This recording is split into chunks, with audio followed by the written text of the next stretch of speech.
और अब खबर सीहोर से है। यहाँ भैरुंदा ब्लॉक के मांगरोल शासकीय माध्यमिक शाला में छात्रों को मिड डे मील के नाम पर गुणवत्ता विहीन भोजन दिया जा रहा है। मिड डे मील गुणवत्ताहीन नहीं है, बल्कि उसमें से कीड़े भी निकल रहे हैं। और जैसे ही मामले की खबर परिजनों को लगी, वे तुरंत स्कूल पहुंचे और मामले की शिकायत की। लेकिन स्कूल प्रभारी मामले में लीपापोती करने की कोशिश करते नजर आए। उन्होंने साफ इनकार कर दिया कि खाने में कीड़े मिले ही नहीं। बच्चे ही खाने की चीज को कीड़ा समझ बैठे, जबकि मामले में परिजनों ने भी बताया कि बच्चों ने खाना देखकर खाया नहीं और उसे घर ले आए। और जब उन्होंने देखा तो खाने में इल्लियां थी। हालांकि मामले में संकुल प्रभारी ने जांच कराने की बात कही है। आप ये बताइए कि यहाँ जो आज भोजन मिला कि नहीं आपको? सर नहीं। अभी जैसे 12 से ऊपर हो गए हैं, खाना नहीं मिला आप लोगों को? जैसे रोज जो भोजन मिलता है वो अच्छा मिलता है आप लोगों को? सर रोटी भी कच्ची रहती है और पानी सब्जी भी पानी जैसी रहती है। सर अच्छा नहीं मिलता है, रोटी भी कच्ची मिलती है और सब्जी भी पानी तक मिलती है। जिस प्रकार यहाँ बताया जा रहा है कि कल के भोजन जो बना था उसमें इल्लियाँ निकली थी, क्या सही बात है? हाँ। इल्लियाँ निकलती हैं? हाँ। कड़ी चावल बने थे तो उसमें एक थाली मतलब 10 ईल निकल रही हैं। तो हमारे बच्चे ने नहीं खाए, घर ले जाकर रख दिया। तो फिर घर से मैंने अंदर से थाली बाहर लाके देखी तो बाहर उसमें ईल लग रही, 10 ईल चल रही, मतलब पड़ी है, तीर रही, उसमें चल नहीं रही। पई बोलते हैं अपन अपनी भाषा में। वो इल्ली पई धंधुरे चींटी सब निकले उसमें। मध्याह्न भोजन तो ठीक ही बनता है। मध्याह्न भोजन में चेक करता हूँ, टिफिन मतलब सिंपल के रूप में रहता है और परसों ताज़ा मई था कड़ी बनने के लिए, वो फट गया था। और वो फट गया तो छितरा टाइप हो गया था। अब बात खरगोन की, जहां पर पाइपलाइन से 80 फीट ऊंचा फव्वारा उठा। बताया जा रहा है कि पाइपलाइन के एयर वॉल में लीकेज हो गया था, जिसके कारण हजारों लीटर पानी बर्बाद हो गया। वॉल लीकेज होने से नालों में पानी भर गया। सूचना के बाद विभाग की तरफ से मोटर पंप को बंद कर दिया गया और उसके बाद पाइपलाइन की मरम्मत भी की गई।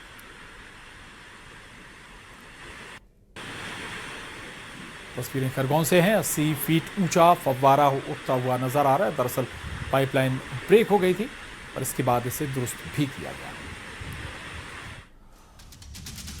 और धार स्थित भोजशाला में हिंदू समाज के लोग मां वाग्देवी का नया तैलचित्र लेकर पहुंचे, लेकिन सिक्योरिटी गार्ड्स ने उन्हें अंदर नहीं जाने दिया। दरअसल हर मंगलवार को मां वाग्देवी का चित्र लेकर हिंदू समाज के लोग यहां पर पहुंचते हैं और आराधना करते हुए हनुमान चालीसा का पाठ करते हैं। लेकिन पुराना चित्र खराब होने के कारण हिंदू समाज के लोग नया तैलचित्र लेकर यहां आए थे। और इसी बात को लेकर पूरा विवाद हुआ। जब गार्ड्स ने चित्र लेकर समाज के लोगों को प्रवेश नहीं दिया तो लोगों ने बगैर चित्र के ही भोजशाला में हनुमान चालीसा का पाठ किया और बाहर आकर नारेबाजी की।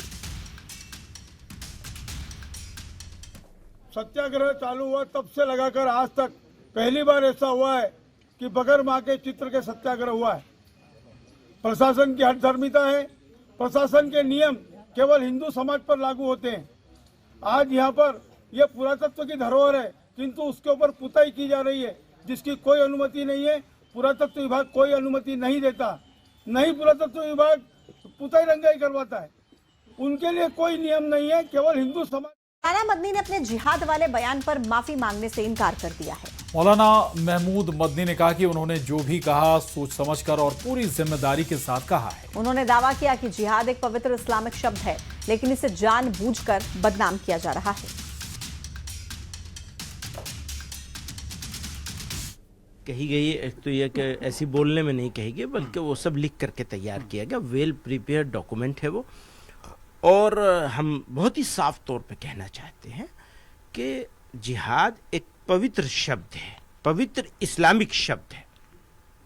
इस शब्द को जिस तरह बदनाम किया जा रहा है, ये मुसलमानों के लिए अनएक्सेप्टेबल है। हम इसको कभी भी एक्सेप्ट नहीं कर सकते।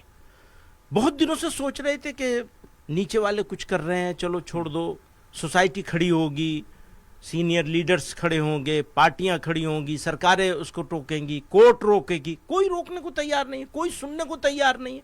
गाली बके जा रहे हैं और वो वहां तक ऊपर तक पहुंच गया कि चीफ मिनिस्टरों ने और यूनियन मिनिस्टरों ने गाली बकनी शुरू कर दी इस्लाम को।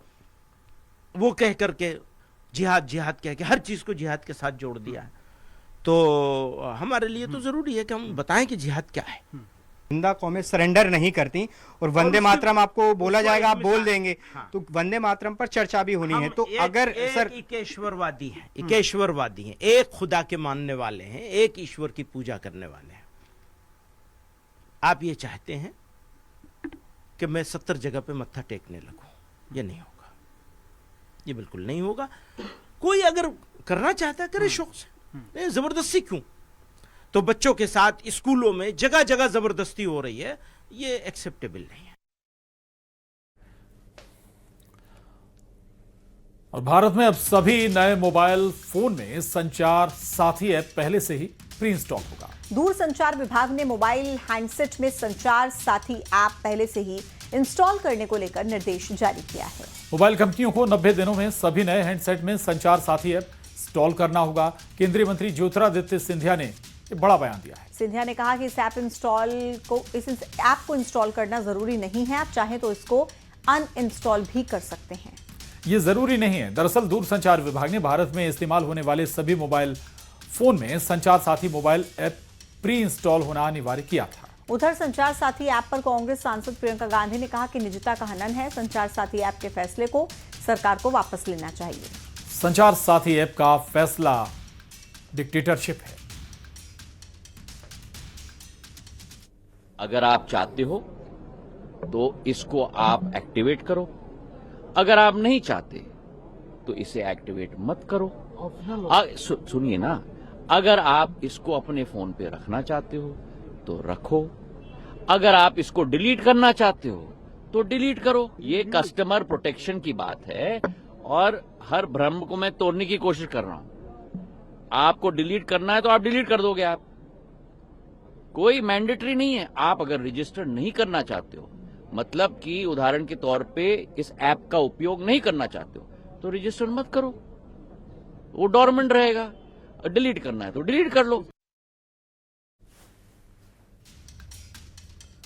It's not just snooping on the telephones, it's overall they are turning this country into a dictatorship in every form. You ask me every day why parliament is not functioning. It's not functioning because they are refusing to talk about anything. So it's very easy to blame the opposition, but the fact is they are not allowing any discussion on anything, and that is not democracy. और अब आपको बताते हैं कि संचार साथी app है क्या।